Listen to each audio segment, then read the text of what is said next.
आप सबको दोनों हाथ जोड़ करके प्रणाम करता हूँ, दिल से धन्यवाद करता हूँ। चुनाव की इतनी ज़्यादा गहमा गहमी थी, मैं आप लोगों के पास वोट मांगने के लिए भी नहीं आ पाया।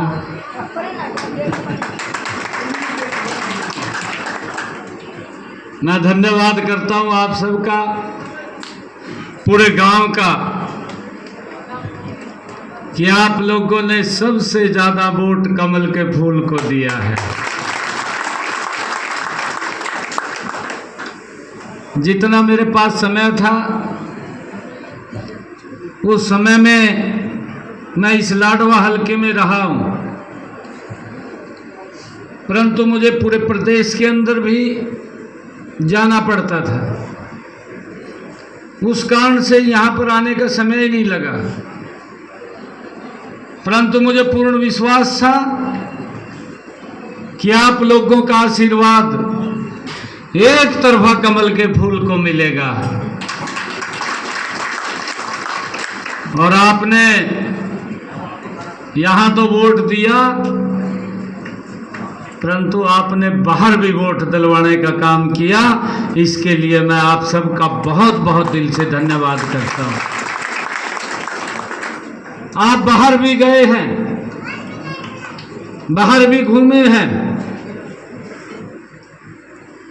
और मैं पूरे लाडवा के लोगों का ये धन्यवाद करूंगा कि उन्होंने भाइयों विपरीत परिस्थितियों को भी अनुकूल स्थितियों में बदल दिया, और एक तरफा कमल का फूल कमल यहाँ से लाडवा से खिलाया।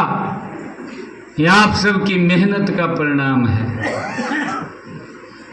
नहीं तो भाइयों कुछ तो राज्यों में फिर रहे थे, कहाँ हमारी सरकार रहेगी, कहाँ।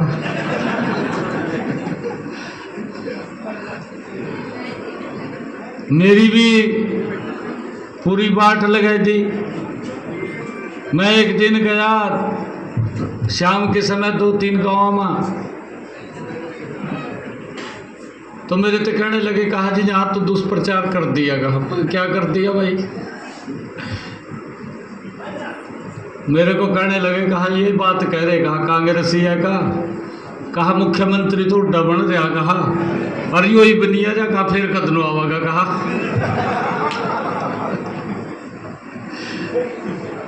मेरे ते भी लाले पुआई दिए। मैंने कहा भाई ये तो ज़्यादा दुष्प्रचार कर रहे हैं। तो मैं फिर सुबह सुबह उठ करके निकालता था, शाम को निकालता था, 12-1 बजे तक जितने गांव निकलते थे उन गांव के अंदर जाता था। परंतु लाडवा के लोगों ने जहां भी मैं गया मेरे को एक ही बात कही है। उन्होंने कहा कि आपको यहाँ आने की चिंता नहीं है, आप बाहर ही रहें, यहाँ का इलेक्शन हम देखेंगे। और सबसे ज़्यादा वोट से यहाँ से उन्होंने जितवाने का काम किया। उसका उदाहरण भी है। मैंने कहा है कि मैं जांगला में तो वोट मांगने के लिए भी नहीं आया, उसके बावजूद भी आप लोगों ने एक तरफा वोट दिया है। और आप लोगों को मैं बधाई देता हूं, तीसरी बार कंटिन्यूटी के अंदर हरियाणा में भारतीय जनता पार्टी की सरकार बनाने का काम ये आप लोगों ने किया है।